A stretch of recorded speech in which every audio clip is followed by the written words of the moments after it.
This is America's newest million-person city, Jacksonville, Florida, a sprawling metropolis that just crossed one of the most significant population thresholds in urban America to become the 10th largest city in the United States, yet somehow remains invisible to most of the country. While cities like Austin and Nashville grab headlines for their explosive growth, Jacksonville quietly edged out Fort Worth by just 1,700 people to claim its spot among America's urban giants. Here is what makes Jacksonville truly unique. It is not just big by population, it is absolutely massive by geography. At 874 square miles, Jacksonville is the largest city by land area in the entire continental United States. To put that in perspective, you could fit the entire city of San Francisco into Jacksonville more than 20 times over. This is not an accident of nature. It is the result of one of the most audacious municipal experiments in American history. The story begins on October 1st, 1968, when something extraordinary happened. In a single day, Jacksonville transformed from a modest city of 38 square miles into a behemoth of 874 square miles.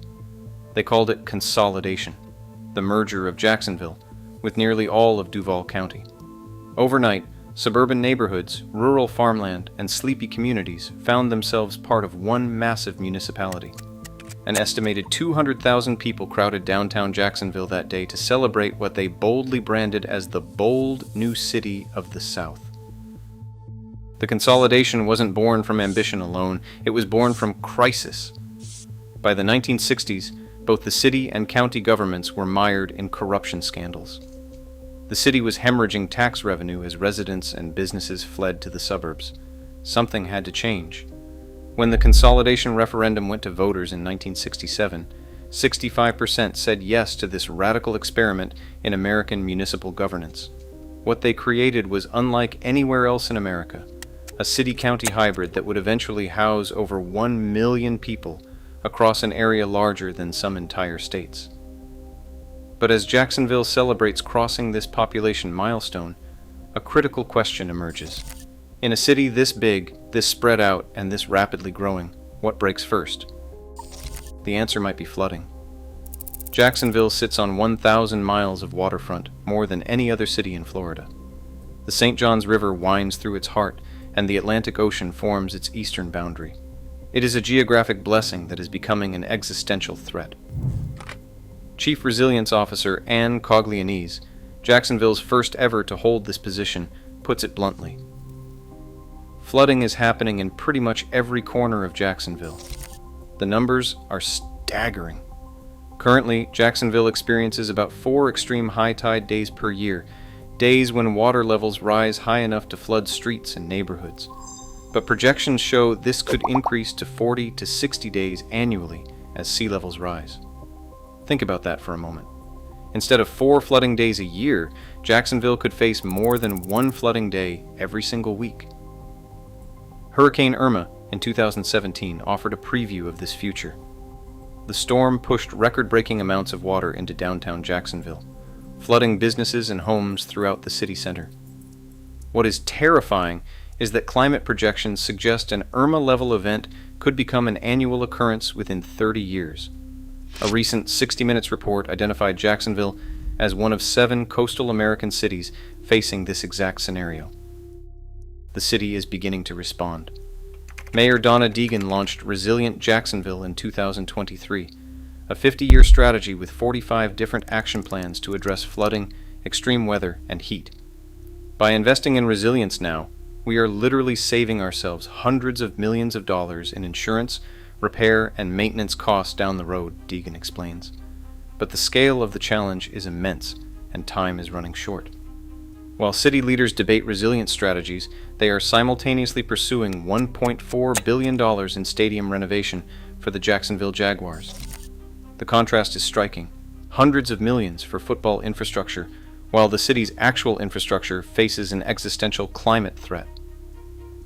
The NFL unanimously approved the stadium deal in October 2024, with construction beginning in February 2025. By 2028, Jacksonville will have a stadium of the future with a shaded canopy reducing temperatures by 15 degrees. Whether they will have a city that can survive regular flooding remains an open question. The second pressure point is Jacksonville's unique geography working against itself. Remember, this is 874 square miles with just over 1 million people. That yields a population density of only 1,350 residents per square mile, roughly one-fifth the density of cities like Seattle or Boston. This sprawling, low-density development creates a city designed entirely around cars. Jacksonville's traffic problems are legendary among residents. The city's vast geographical spread means longer commutes and more highway driving. The St. Johns River, which flows north through the city, requires multiple bridge crossings that create natural bottlenecks. Limited mass transit options force nearly everyone to drive. During evening rush hour, Jacksonville consistently ranks among the worst traffic in the United States.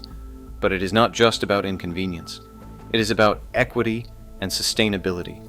Police officers, teachers, and firefighters often cannot afford to live in the communities they serve, forcing them into even longer commutes from affordable areas on the city's periphery. The city's infrastructure was never designed to handle 1 million people spread across nearly 900 square miles, and the cracks are showing. Drive through neighborhoods like Sans Pareil and Pemberton, tucked off Beach Boulevard, and you will find houses sitting on dirt roads, a uniquely rural feel in what is now one of America's largest cities. These communities have been fighting for basic infrastructure improvements for decades. Poor lighting, unsafe roads, and inadequate drainage-plagued neighborhoods that were rural when consolidation happened, but now find themselves part of a major metropolitan area. The third breaking point is housing, and it is already fracturing.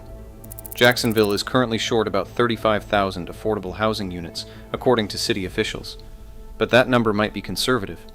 Other estimates suggest the city will need an additional 106,000 affordable housing units over the next 20 years just to keep pace with demand. The COVID-19 pandemic accelerated these problems. In 2020, the average home in Jacksonville cost around $200,000. Today, that figure has climbed to $302,000, an increase of more than 50% in just 5 years. Those prices have pushed typical monthly rents into the mid $1,500 range to the low $1,700 range. More than 25% of Jacksonville households are considered severely cost-burdened. They are paying more than 50% of their income on housing. This creates a vicious cycle. Teachers, police officers, and firefighters, the essential workers who keep the city functioning, increasingly cannot afford to live where they work. They make too much money to qualify for income-restricted affordable housing, but not enough to compete in Jacksonville's heated housing market. As Chris Crothers from the Jesse Ball DuPont Fund explains, the market alone will not solve this problem. There has to be intentionality and financing to create housing that is affordable. Recent data shows Jacksonville experienced one of the sharpest home price drops in the nation, with median home prices falling more than $16,000 year over year. But this correction is not necessarily good news. FHA mortgage. Delinquencies have climbed above 10%, concentrated in newer construction communities. Many buyers who purchased brand new homes between 2022 and 2024 with minimal down payments are now underwater, unable to sell without taking substantial losses. Industry experts worry about a wave of walkaways as homeowners abandon properties they can no longer afford. Interestingly, while these pressures mount, Jacksonville has made remarkable progress on what many considered its biggest problem: violent crime. The city recorded 69 homicides in 2024, the lowest number in more than 20 years, and a dramatic decrease from the peak of 177 in 2020. Sheriff T.K. Waters pushes back against Jacksonville's reputation as Florida's murder capital, noting the city is 57% down from where we were in 2022, and over 50% down from 2023. This crime reduction success story highlights something important about Jacksonville. This is a city that can solve problems when it focuses resources and political will. The question is whether it can replicate that success on infrastructure, housing, and climate resilience before one of these systems breaks catastrophically. The consolidation that created modern Jacksonville was supposed to solve the problems of urban sprawl and inefficient governance. In many ways, it succeeded. Jacksonville eliminated duplicate services, streamlined government operations, and created a unified tax base. The consolidated government can coordinate planning across an enormous area in ways that fragmented municipal governments cannot. But consolidation also created unique challenges. How do you provide urban services across 874 square miles? How do you build community and civic engagement in a city where neighborhoods can be 50 miles apart? How do you plan infrastructure for both downtown urban cores and rural communities within the same municipal boundaries? These are not just theoretical questions anymore. With over 1 million residents and continued rapid growth, the metropolitan area added more than 31,000 new residents in 2024 alone. Jacksonville is approaching the limits of what its current infrastructure can support. The economic story adds another layer of complexity. Jacksonville's economy grew by 3.6% in 2024, with projections showing continued annual growth of 4.6% through 2029. The labor force expanded by 3.8%, adding over 32,000 new workers. Private sector employment grew 1.5%, adding 10,600 jobs. With nearly 820,000 people employed in the greater Jacksonville area and an unemployment rate of 3.5% below the national average, this is clearly a thriving economic engine. Jacksonville hosts 4 Fortune 500 headquarters, including CSX, Fidelity National Financial, and FIS.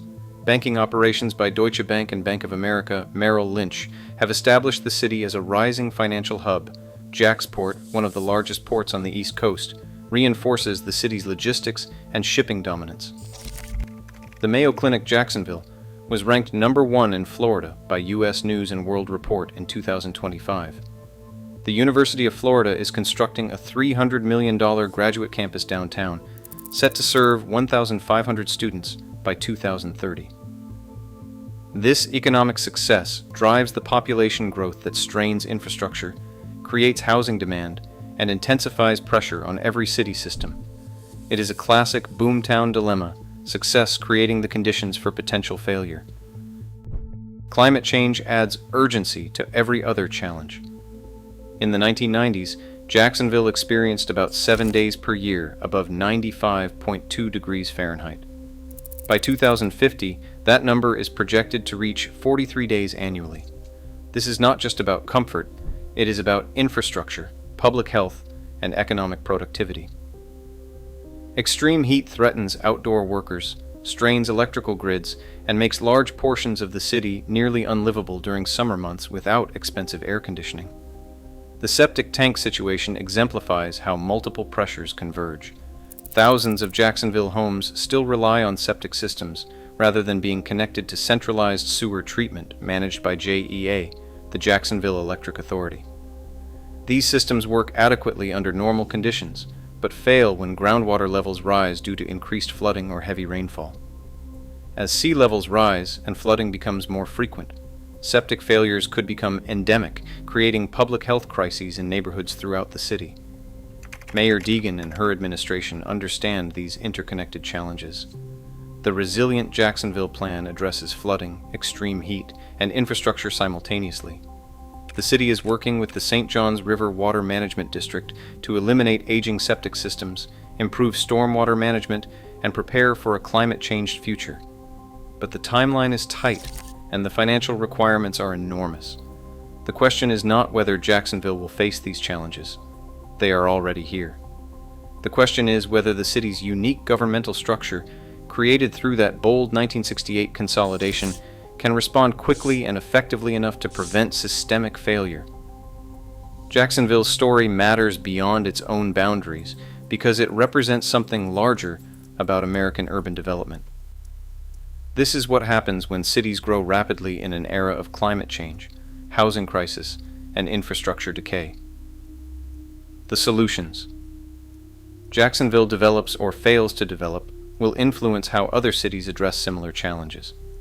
The consolidation that created modern Jacksonville was an audacious experiment in urban governance. Now, 56 years later, that experiment faces its greatest test.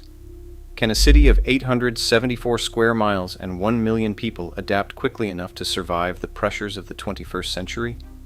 Can it solve housing, flooding, and infrastructure challenges simultaneously while maintaining economic growth and quality of life? The answers will determine not just Jacksonville's future, but will provide a template for how America's largest cities navigate the coming decades. In a rapidly changing world, Jacksonville is not just America's newest million-person city, it is a testing ground for whether American urban governance can evolve fast enough to meet the challenges ahead. What breaks first in Jacksonville will tell us something important about what might break first in America itself. The bold new city of the South is about to discover whether the boldness that created it can sustain it through the trials to come.